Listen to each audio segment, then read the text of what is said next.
বন্ধুরা, এটি একটি কালেক্টর মেয়ের গল্প, যিনি একটি ট্রেনে করে তার গ্রামে ফিরছেন।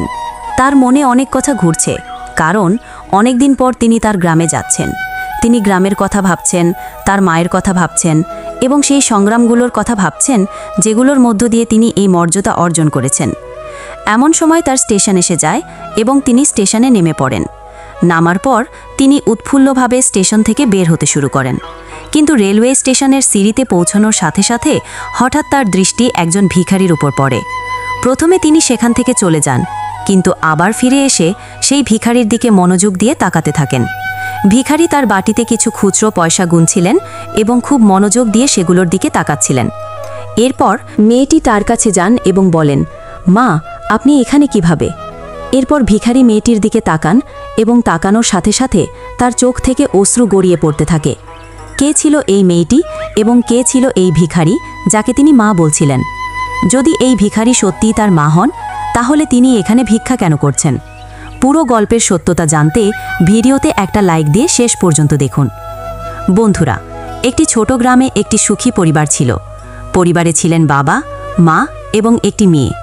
মেয়েটি 10ম শ্রেণীতে পড়ত। মেয়েটির নাম ছিল রিপা। রিপা পড়াশোনায় খুবই মেধাবী ছিল। তার বাবা মা আশা করতেন যে তাদের মেয়ে পড়াশুনো করে একজন বড় অফিসার হবে এবং গ্রামে তাদের নাম উজ্জ্বল করবে। আসলে রিপার বাবা মা অন্যের ঘরে কাজ করতেন এবং তারা চাইতেন তাদের মেয়ে পড়াশুনো করে একজন বড় অফিসার হোক।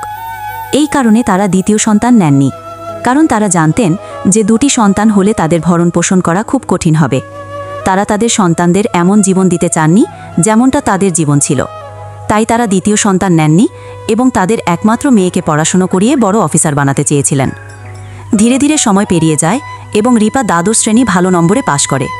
এই খবর তার বাবা মায়ের কাছে পৌঁছালে তারা খুব খুশি হয় এবং বলে, বেটি, তুই যদি এভাবে পড়াশুনো করিস তাহলে তুই একজন বড় অফিসার হতে পারবি। ধীরে ধীরে সময় পেরিয়ে যায় এবং হঠাৎ রিপার বাবা একটি রোগে আক্রান্ত হন এবং সেই রোগের কারণে তার মৃত্যু হয়। বাবার মৃত্যুর পর রিপার মা বাড়িতে একা হয়ে যান। রিপার মায়ের নাম ছিল সাহেরা বেগম। সাহেরা বেগমের স্বামী মারা যাওয়ার সময় তাকে বলে গিয়েছিলেন, মেয়ের পড়াশুনো কখনো বন্ধ করবি না। আমার শেষ ইচ্ছা যে সে একজন বড় অফিসার হবে। ভেবে সাহেরা বেগম তার মেয়েকে পড়াশুনো করিয়ে বড় অফিসার বানাতে চাইতেন এবং তাকে বারবার উৎসাহ দিতেন। বলতেন, বেটি, তোর বাবার শেষ ইচ্ছা ছিল এবং তুই তা পূরণ করবি। এই কারণে রিপা পড়াশোনায় আরও বেশি মনোযোগ দেয় এবং খুব পরিশ্রম করে।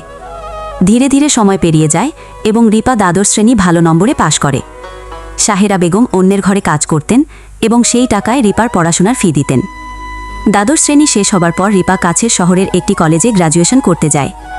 কলেজে যাওয়ার সময় পড়াশোনার খরচ একটু বেড়ে যায়, কারণ এতদিন সরকারি স্কুলে পড়াশোনা করায় খরচ কম ছিল। সাহেরা বেগমকে শুধু বইয়ের ব্যবস্থা করতে হতো এবং ফি খুবই নামমাত্র ছিল। তাই সাহেরা বেগম আরও বেশি পরিশ্রম করতে শুরু করেন। তিনি অন্যের ঘরে কাজ করতেন এবং সকাল সন্ধ্যায় সেলাই বোনাইয়ের কাজ করতেন।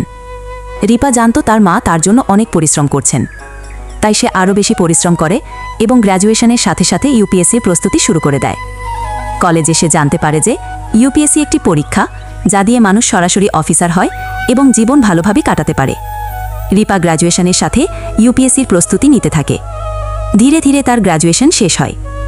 গ্র্যাজুয়েশন শেষ হবার পর গ্রামের লোকেরা সাহেরা বেগমকে বলতে থাকে, তোর মেয়ে এখন বড় হয়েছে, এখন তার বিয়ে দেওয়া উচিত।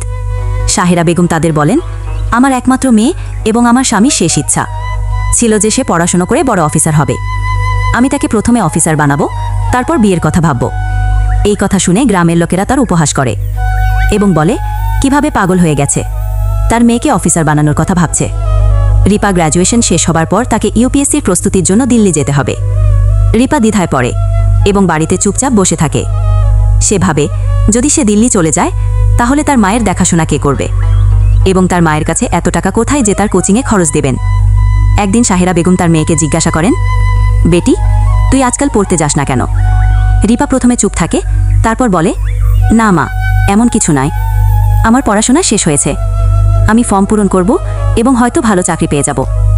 এই কথা শুনে সাহেরা বেগম অবাক হন, কারণ তিনি ছোটবেলা থেকে বলে এসেছেন যে তাকে বড় অফিসার হতে হবে। তিনি তার মেয়ের কাছে বসে জিজ্ঞাসা করেন, বেটি, আসল কথা কি, তুই আমাকে বলতে পারিস? রিপার চোখে পানি চলে আসে এবং সে কাঁদতে কাঁদতে বলে, মা, আরও পড়াশোনার জন্য আমাকে দিল্লি যেতে হবে। সেখানে অনেক খরচ হবে। আমি জানি আপনি যা উপার্জন করেন তা আমার পড়াশোনায় খরচ করে ফেলেন। এই কথা শুনে সাহেরা বেগমের চোখেও বাণী চলে আসে। তিনি তার মেয়ের মাথায় হাত বুলিয়ে বলেন, বেটি, তুই অনেক বুঝদার হয়েছিস, কিন্তু তুই হয়তো জানিস না তোর মা তোকে অফিসার বানানোর জন্য পাগল। যত টাকা লাগে তুই বল, আমি ব্যবস্থা করব।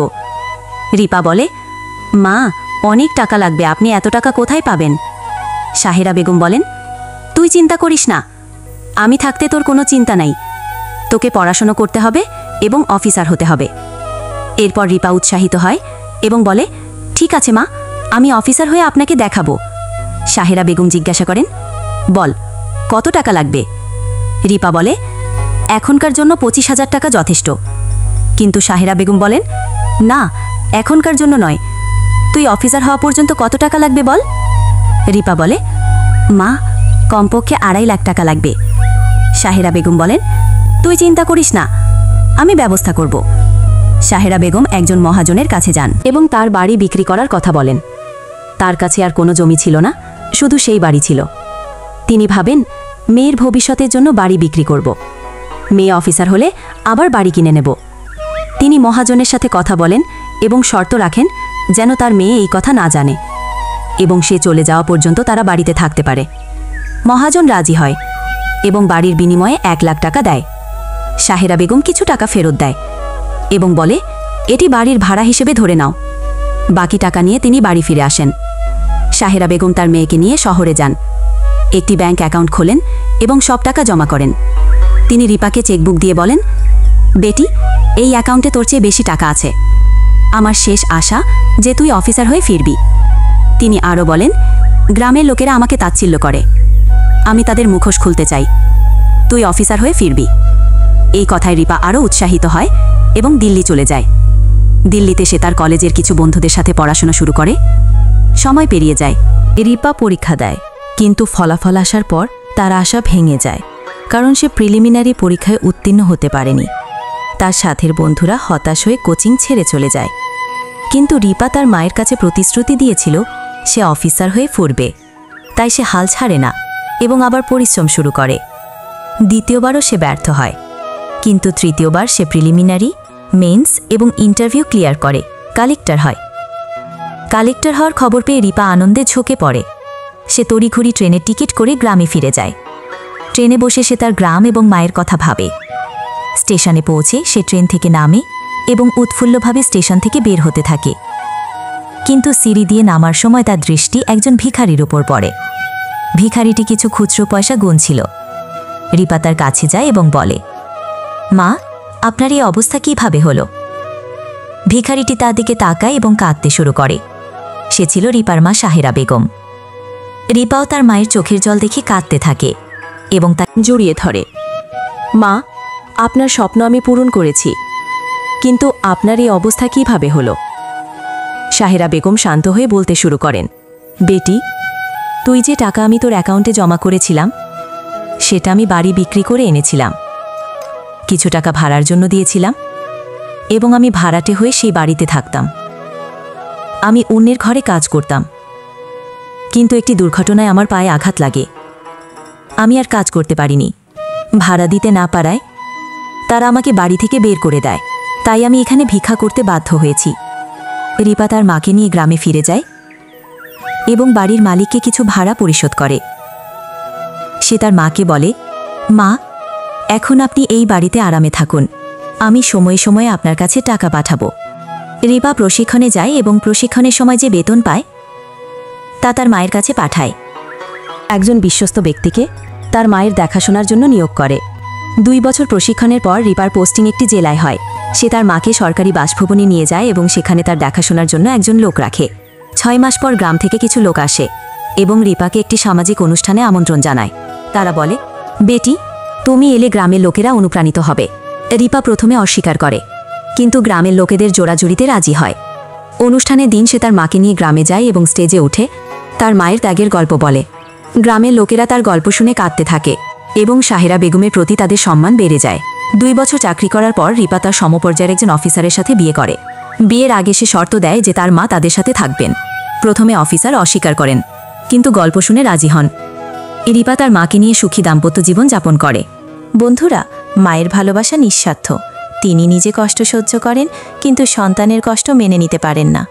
সন্তানের জন্য সব ত্যাগ করতেও তিনি সব সময় প্রস্তুত। আজ লাইক ফলো করার কথা বলবো না, ওটা আপনাদের ইচ্ছার উপর ছেড়ে দিলাম। শুধু একটা অনুরোধ, ভিডিওটা কেমন লাগলো জানাবেন, আর কমেন্টে ভালোবাসা জানিয়ে লিখুন আই লাভ মাই মাদার। যদি মা বাবা জীবিত থাকেন তাহলে সময় দিন, যত্ন নিন, আর না থাকলে তাদের জন্য দোয়া করুন। আর টিশা কথা কয় পেজটা ফলো দিয়ে পাশে থাকুন।